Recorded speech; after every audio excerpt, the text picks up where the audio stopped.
قريت بوست على جروب سكان مدينة الرحاب. رجل شاف ولد وبنت في مقتبل العمر واقفين في وضع مقزز ويثير الاشمئزاز. قام الراجل طالع بالموبايل بتاعه مصور الولد والبنت كذا صورة، وبدل ما يروح ينصحهم ويوجههم لأن ده غلط، لأن ده ما يصحش وفقا للتقاليد العامة للمجتمع بتاعنا والأخلاقنا والتربيتنا والتديننا، خد الصور دي وقام رايح باعتها للأدمن بتاع الجروب علشان تنشرها على الجروب. ولكن هل التشهير بيهم مقبول؟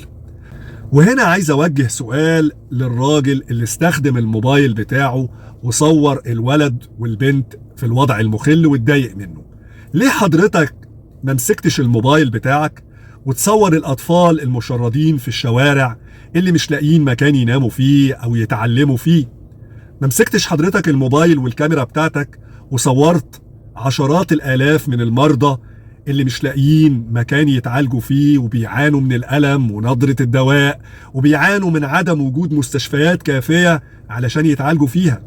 ما مسكتش ليه حضرتك الموبايل بتاعك وصورت أي موظف بيرتشي وبيفتح الدرج بتاعه عشان يتقاضى أموال عشان يقضي مصالح الناس؟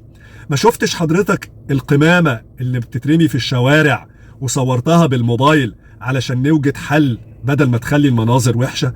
ما شفتش حضرتك الناس اللي نايمين في العشوائيات ونايمين في القبور وصورتهم بالموبايل علشان نلاقي علاج ليهم؟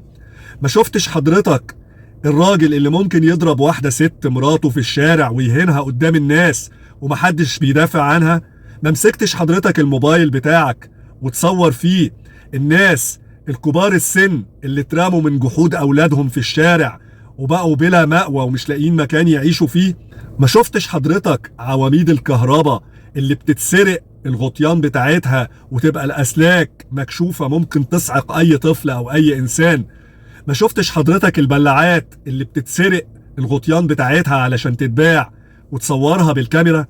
أنا ضد الموقف اللي كانت موجودة فيه البنت والولد واللي أثار حفيظة حضرتك، ولكن لازم نشوف الحلول لكل المشاكل بتاعتنا في المجتمع.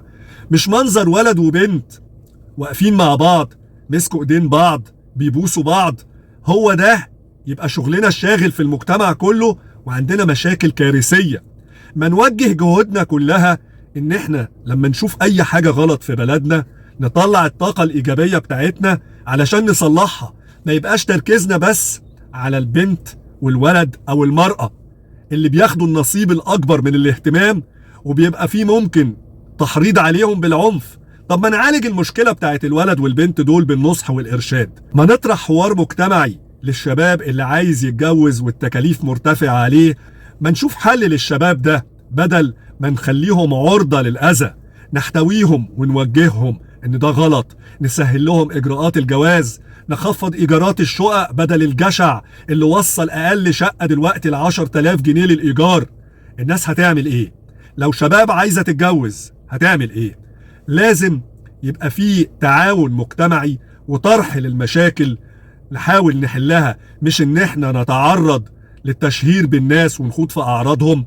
الموقف اللي حضرتك عملته في اي دولة في العالم بما فيها الامارات ممكن تتسجن وتتحاسب عليه لانك اخترقت الحريات بتاعت غيرك. وبقول لازم كنا ننصح الناس دي بدل ما نشهر بيهم ونعرضهم للأذى.